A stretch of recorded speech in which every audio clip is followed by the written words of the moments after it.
IFFK cinema വിവാദത്തിൽ ചലച്ചിത്ര അക്കാദമിയെ വെട്ടിലാക്കിയിരിക്കുകയാണ് കേന്ദ്ര വാർത്താവിതരണ മന്ത്രാലയം. അക്കാദമി അപേക്ഷ സമർപ്പിച്ചത് അവസാന നിമിഷമാണെന്ന് മന്ത്രാലയം പറയുന്നു. 187 സിനിമകൾക്ക് ഇളവ് തേടി അപേക്ഷ ലഭിച്ചത് ഡിസംബർ 3-ാം തീയതി. അപേക്ഷ വൈകിയതും സിനിമകളിൽ കൂടുതൽ വ്യക്തത ലഭിക്കാത്തതുകൊണ്ടുമാണ് ആദ്യം അനുമതി നിഷേധിച്ചതെന്നാണ് വിശദീകരണം. എന്നാൽ എല്ലാ നടപടികളും ആദ്യഘട്ടത്തിൽ തന്നെ പൂർത്തിയാക്കിയിട്ടുണ്ടെന്ന നിലപാടിൽ ഉറച്ചു നിൽക്കുകയാണ് ചലച്ചിത്ര അക്കാദമി. ഋഷിപാലുണ്ട്. ഋഷിപാൽ, ഇപ്പോൾ കേന്ദ്രത്തിന്റെ വിശദീകരണം വന്നിട്ടുണ്ട്.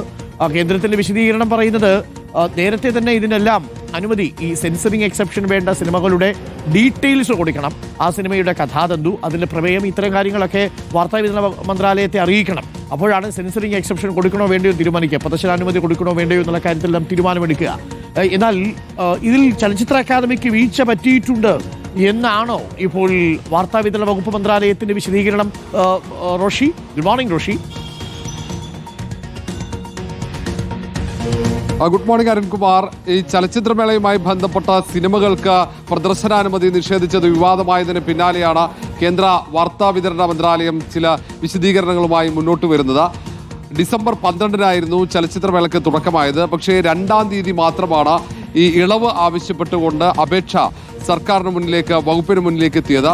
ആ അപേക്ഷയിലാകട്ടെ കൃത്യമായ വിശദാംശങ്ങളില്ല. ഓരോ സിനിമയെക്കുറിച്ച് വളരെ അതിൻ്റെ കാര്യങ്ങൾ, പ്രമേയം കൃത്യമായി വിശദീകരിക്കണം, അങ്ങനെയുള്ള കുറിപ്പ് ഉണ്ടായിരുന്നില്ല. കൃത്യമായ അതിൻ്റെ ദൃശ്യങ്ങൾ ഉണ്ടായിരുന്നില്ല. വലിയ പരിമിതികളുണ്ടായിരുന്നു. ഏതാണ്ട് 19 സിനിമകൾ ഒഴികെ മറ്റുള്ള സിനിമകൾക്ക് ഇളവ് നൽകുകയും ചെയ്തു.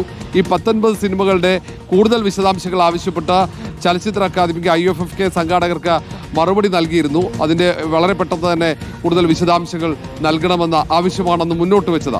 ആ കാര്യങ്ങൾ നൽകിക്കഴിഞ്ഞാൽ തൊട്ടു പിന്നാലെ തന്നെ അത് പരിശോധിച്ച് നടപടി സ്വീകരിക്കുമെന്നാണ് വാർത്താ വിതരണ മന്ത്രാലയം പറയുന്നത്. നേരെ മറിച്ച് ഇപ്പോൾ നടക്കുന്ന പ്രചാരണങ്ങൾ തെറ്റാണ് എന്നുകൂടി പറയുന്നുണ്ട്. അങ്ങനെ ഏതെങ്കിലും സിനിമകൾ തെരഞ്ഞുപിടിച്ച് അതിൻ്റെ പ്രദർശന അനുമതി നിഷേധിക്കുന്ന സാഹചര്യം ഉണ്ടായിട്ടില്ല എന്ന വിശദീകരണമാണ് കേന്ദ്ര വാർത്താ വിതരണ മന്ത്രാലയത്തിൻ്റെ മുന്നിൽ വരുന്നത്. ഏതായാലും സർക്കാർ ഇക്കാര്യത്തിൽ നിലപാട് സ്വീകരിച്ചു കഴിഞ്ഞു. ഏതു തരത്തിലും വിലക്കുണ്ടായാലും സിനിമകൾ പ്രദർശിപ്പിക്കുമെന്ന്. Okay, thank you. റോഷിയാണ് വിവരങ്ങൾ നൽകിയത്. പക്ഷേ മറുഭാഗമുണ്ട്. ചലച്ചിത്ര അക്കാദമി എപ്പോഴും ഉറച്ചു നിൽക്കുന്നത് എല്ലാ നടപടിക്രമങ്ങളും നേരത്തെ തന്നെ പൂർത്തിയാക്കിയിരുന്നു എന്നാണ്. സുനിഷ അയ്യലൂരുണ്ട്. സുനിഷ അയ്യലൂർ, ഈ 19 സിനിമകൾക്ക് പ്രദർശനാനുമതി ഇല്ല എന്നത് സെൻസറിങ്ങുമായി ബന്ധപ്പെട്ട വിഷയമല്ല, പകരം അതൊരു പ്രൊസീജിയറലായിട്ടുള്ള ലാപ്സാണ്. നടപടിക്രമങ്ങളിൽ ഫിലിം ഫെസ്റ്റിവലിന്റെ ചലച്ചിത്ര അക്കാദമി വീഴ്ച വരുത്തി എന്നുള്ളതാണ് കേന്ദ്ര സർക്കാർ എടുക്കുന്ന നിലപാട്. എന്താണ് ചലച്ചിത്ര അക്കാദമി പറയുന്നത് ഈ കാര്യത്തിൽ? ചെയർമാൻ റസൂൽ പൂക്കുട്ടി ഇന്നിപ്പോൾ ചില മാധ്യമങ്ങൾക്കൊക്കെ വിശദീകരണം നൽകിയിട്ടുണ്ട്. പക്ഷേ റസൂൽ പൂക്കുട്ടി ചലച്ചിത്രമേളയിൽ ഇതുവരെയും എത്തിയിട്ടില്ല. അതും വലിയ വിവാദമായിരുന്നു. സുനിഷ അയ്യലൂർ.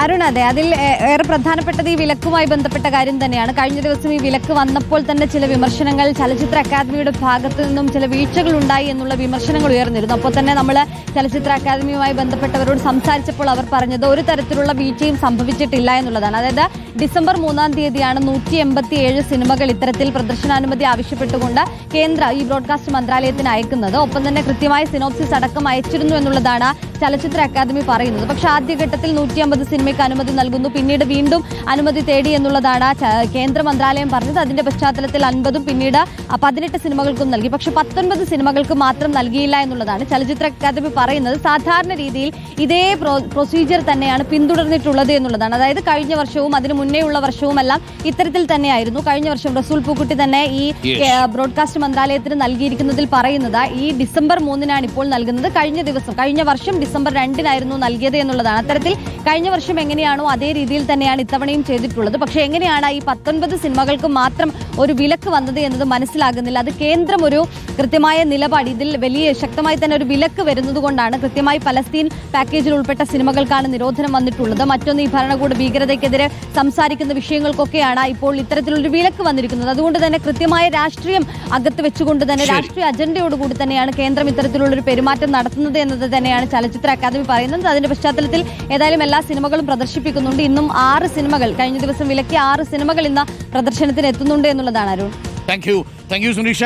അപ്പോൾ ഫിലിം ഫെസ്റ്റിവലിൽ എത്തിയ ഡെലിഗേറ്റ്സുകൾ നിരാശപ്പെടേണ്ട, ആര് വിലക്കിയാലും നമ്മളത് പ്രദർശിപ്പിക്കും എന്നുള്ളതാണ്. ബംഗാൾ സർക്കാരും ഇങ്ങനൊരു നിലപാടാണ് കൊൽക്കത്ത ഫിലിം ഫെസ്റ്റിവലുമായി ബന്ധപ്പെട്ടത്. അവിടെയും കത്രിക വയ്ക്കാൻ ശ്രമിച്ചു. അപ്പോൾ പ്രൊസീജിയറൽ ലാപ്സ് എന്നൊക്കെ പറയുന്നതിനും അപ്പുറത്ത് കൊൽക്കത്തയിലും ഫിലിം ഫെസ്റ്റിവലിൽ ചില സിനിമകളുടെയൊക്കെ പേര് വെട്ടിമാറ്റാൻ നോക്കിയില്ലേ? അല്ലെങ്കിൽ നിങ്ങളൊന്ന് ആലോചിച്ച് നോക്കിയേ, ബീഫ് എന്നൊരു സിനിമയുടെ പേര് കണ്ടു.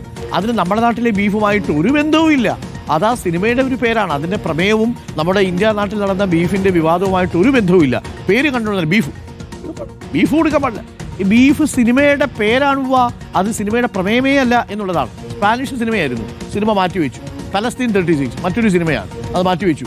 ബാറ്റിൽ ഷിപ്പ് പൊട്ടംകിൻ അത് വേണ്ട. റഷ്യൻ വിപ്ലവത്തിൻ്റെ പശ്ചാത്തലത്തിൽ എഴുതിയിരിക്കുന്ന കഥയാണ്. ലോക സിനിമയിലെ ക്ലാസിക്കാണ് ബാറ്റിൽ ഷിപ്പ് ഓഫ് പൊട്ടംകിൻ, അല്ലേ?